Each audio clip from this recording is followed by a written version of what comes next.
Hello, नमस्ते sir. कैसे हैं नमस्कार। सर आप? बिल्कुल बढ़िया हूँ। मिलके बहुत अच्छा लगा तुमसे। मैं फोन में बात करता हूँ जनरली। और जो तुम्हारा वेंचर है, जो जिस चीज में एडी बज पीछे लिखा हुआ है तुम्हारे, जी जी। जिस काम को कम कर रहे हो, इस कम उम्र में भी एक अच्छी ऊंचाई ले रहे हो। और जिस हौसले के साथ तुम अलग अलग चीजों को छूने की कोशिश कर रहे हो, जैसे आज एक नया कार्य हम लोग शुरू कर रहे हैं, आपस की बातचीत जी जूम पे ऑनलाइन। और कुछ टॉपिक्स हैं जो तुम्हारे मन में भी हैं और कुछ मेरे मन में भी हैं, और उस पर बैठकर साझा हम लोग एक दूसरे को विचार विमर्श करेंगे, बताएंगे, शायद लोगों के काम आ जाए वो। जी।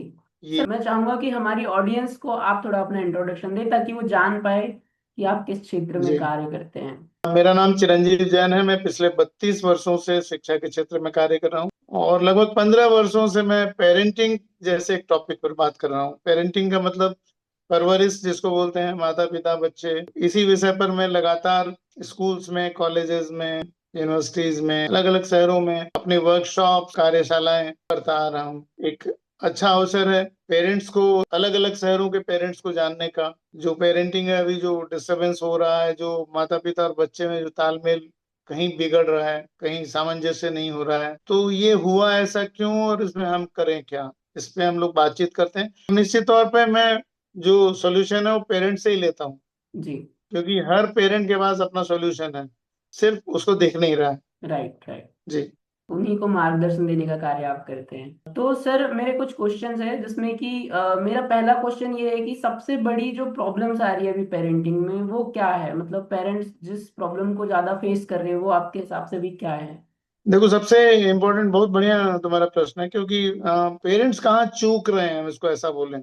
जी जैसे हम भी बड़े हुए, हमारे माता पिता ने हमारी परवरिश की, जो भी आज समाज के सामने है, जो उन्होंने हमें सिखाया और जो हम सिखा रहे हैं अभी, तो जो स्ट्रक्चरल चेंज हुआ है सोसाइटी में, मैं इसको बार बार इसीलिए हर बार कहता हूँ कि ये समझाने के लिए बड़ा आवश्यक है। जो पहले स्ट्रक्चर था फैमिली का, जॉइंट फैमिली, अब उससे हम न्यूक्लियर में आ गए हैं। तो जॉइंट फैमिली में जो पेरेंटिंग थी वो सबके जिम्मे बटी हुई थी। बहुत से लोग उसको निभाते थे, दादा दादी से लेके सब लोग, फूफा ताऊ, इतने रिश्ते ना होते थे। अभी आप अपने आसपास रिश्तों को खोजो तो शायद रिश्तों के नाम गायब हो जाएंगे। तो उस राइट। समय ना ये परवरिश में सबकी साझेदारी थी।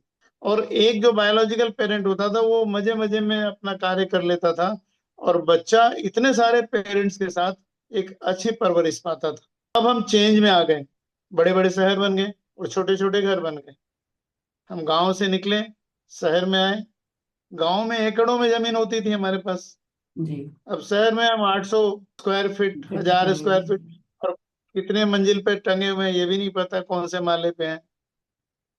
तो सही बात है। अब न्यूक्लियर फैमिली में क्या हुआ कि अब जो पेरेंट है वो माता पिता ही हैं बस। और अभी तो और एक सबसे बड़ी बात है कि जो पहले बच्चे चार पांच भाई बहन होते थे, वो भी आपस में एक दूसरे की समझदारी कर लेते थे।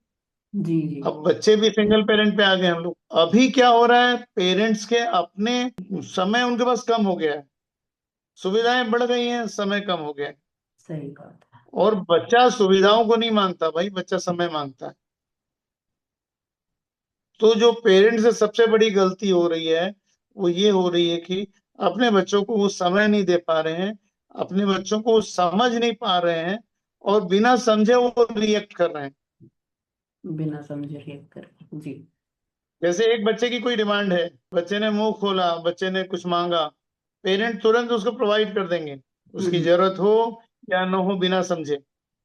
तो बच्चा अब समझने लगा है कि उसको कुछ भी मिल सकता है।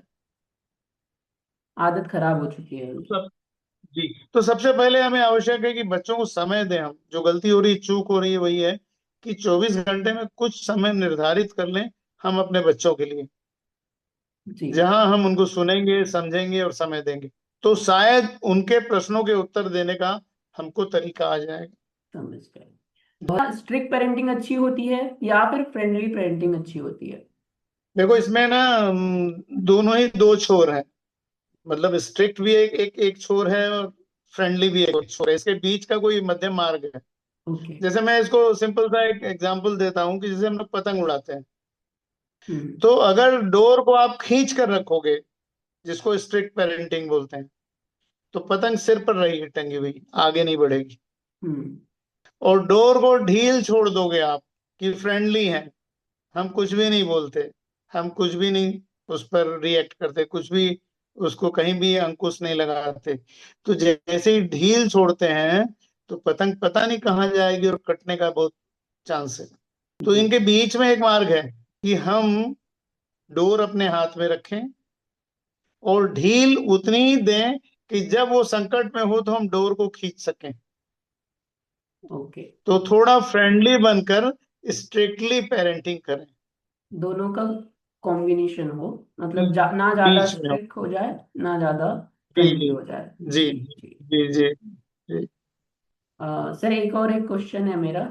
जैसे आप अभी जितने भी बच्चे हैं वो लोग मोबाइल का बहुत ज्यादा यूज कर रहे हैं, ठीक है, तो क्या पेरेंटिंग में छोटे बच्चों को मोबाइल देना सही है? क्योंकि आजकल तो पढ़ाई में भी लगने लग गए हैं, मतलब अगर छोटा बच्चा भी, उसको टैब, उसको मोबाइल प्रोवाइड करना एक नेसेसिटी बन चुकी है कि मतलब उनको चाहिए ही चाहिए।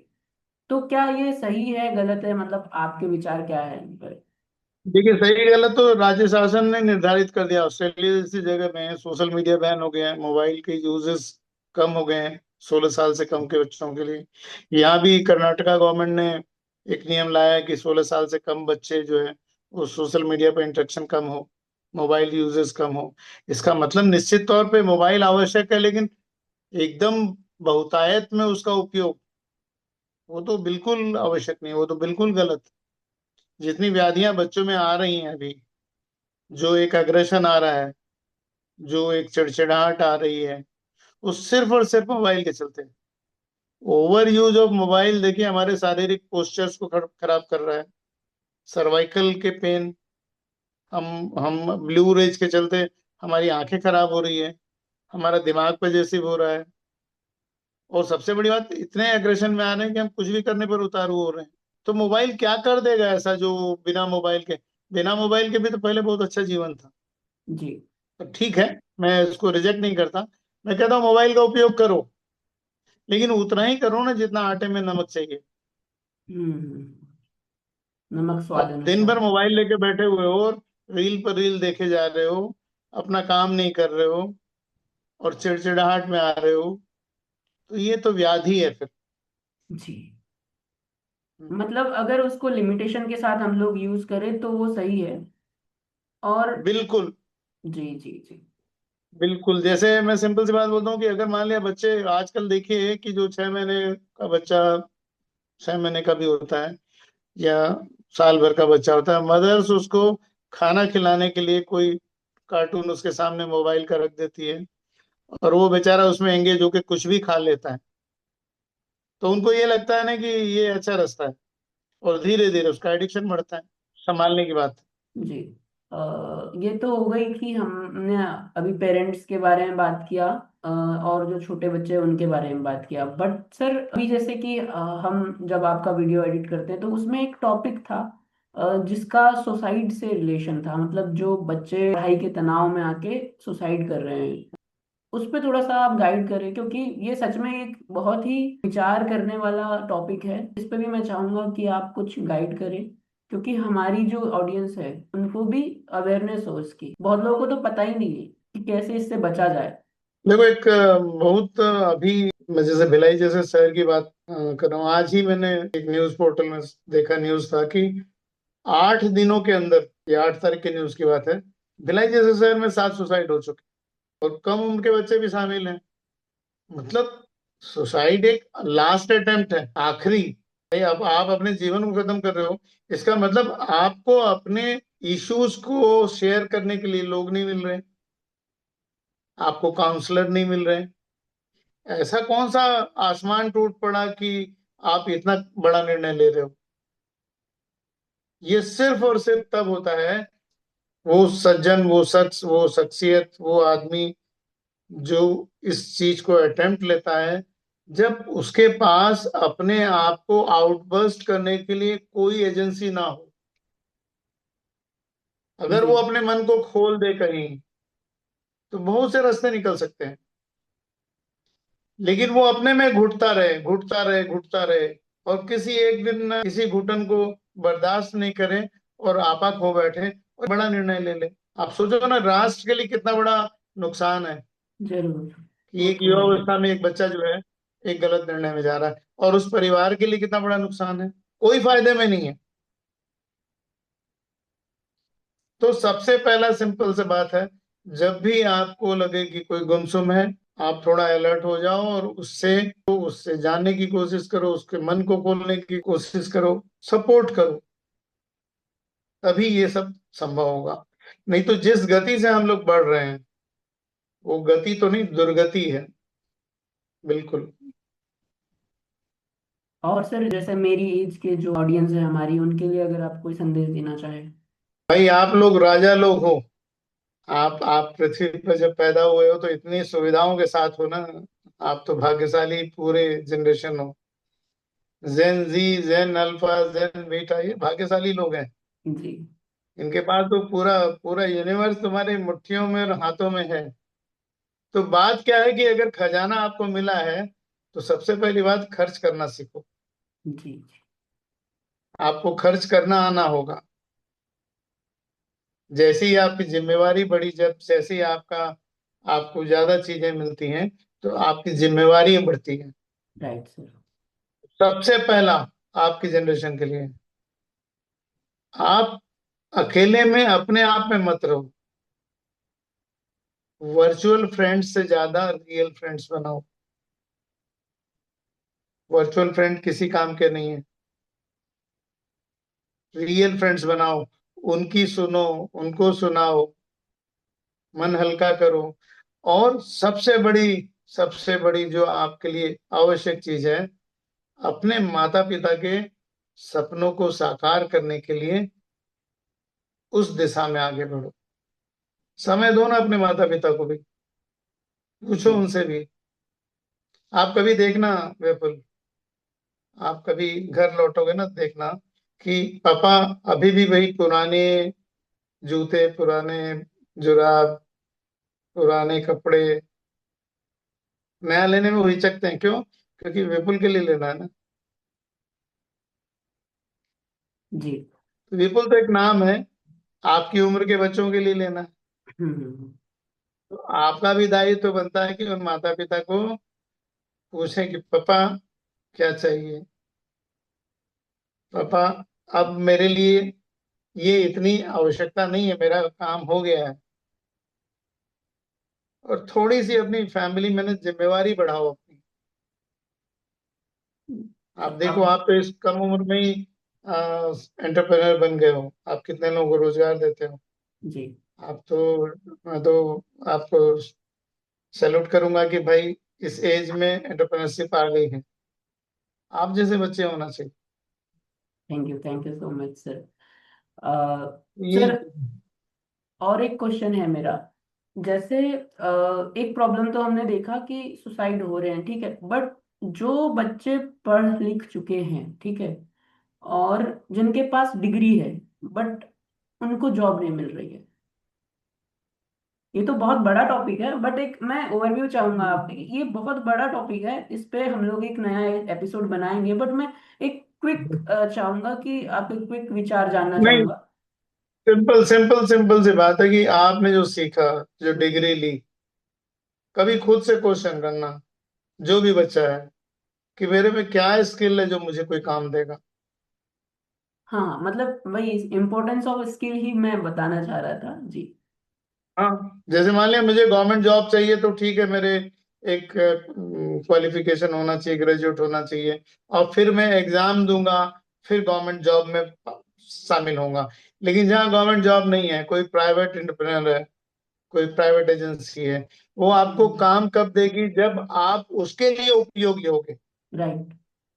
हंड्रेड तो परसेंट खुद से क्वेश्चन हम करें नौकरी मांगने के पहले, कि क्या ऐसा मेरे में है जो मेरे को सारे लोग नौकरी देने को तैयार हो जाएं। जी। तो मैं कुछ नहीं करूं, स्किल्स अपने आप में लाऊं। मेरे को अगर अच्छा बोलना आता है, मैं बोलने की स्किल डेवलप करूं। मेरे को अगर अच्छा लिखना आता है, मैं अच्छी लिखने की स्किल डेवलप करूं।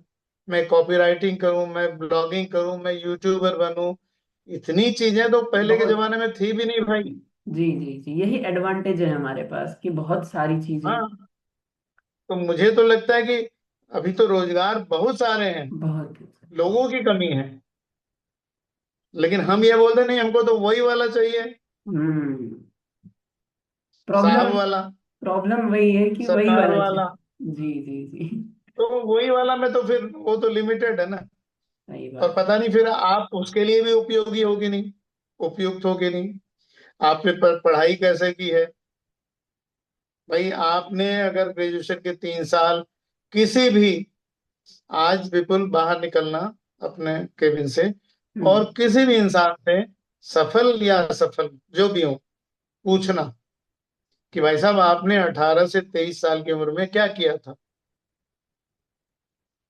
देखना जो सफल होगा ना, उसने 18 से 23 में जान लगा दी थी। और जो नहीं होगा, वो वही लोग होंगे जो 18 से 23 को भरपूर एंजॉय किए हैं, कि जिंदगी मिलेगी ना दोबारा। तो मेरा उन सब बच्चों से जो 18 से 23 की उम्र में है, ये जो 5 साल है ना, जिंदगी के आगे के 50 साल डिसाइड कर देंगे आपके। जरूर जरूर। लग जाओ और अपने आप को ऐसा हीरा बनाओ कि मार्केट में होड़ मच जाए, नहीं इसको तो हम ही लेंगे, फिर अपनी बोली लगाओ। Right right. बिल्कुल सही। बहुत तो कहीं भी बहुत ही। निराशा की बात नहीं है, निराशा की बात कहीं नहीं है। खूब सारे काम हैं, बहुत सारे जॉब्स हैं, बहुत सारी चीजें हैं। सिर्फ हम अपना एंगल चेंज करें, जिस एंगल में हम पुराने ढंग से देख रहे थे, उससे बदल कर हम स्वरोजगार बने करें।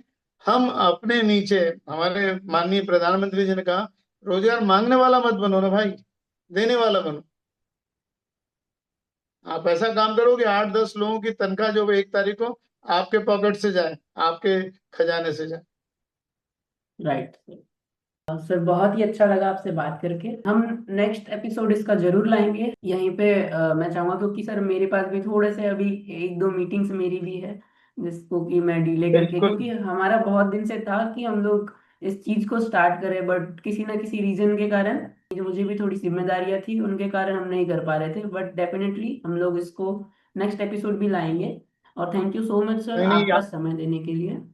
आज का ही मुहूर्त था ना, तो आज ही होता, कैसे पहले जी हो जाता। जी सही बात है सर। सो जो चीज होती है उसी टाइम पे होती है। समय पे होती है, जी। तो तो इसलिए बहुत अच्छा है, आप बहुत अच्छा करिए। और इन विषयों पर हम लोग कोशिश करेंगे कि भाई रोज नए प्रश्न आ रहे हैं, उनके उत्तर देने खोजने की कोशिश जी करेंगे। जी, ये यही आप इसको रहेंगे। आगे बढ़ाओ। जरूर जरूर जरूर। Thank you so much sir. ठीक है, जी। Thank you. फिर बाय। बाय।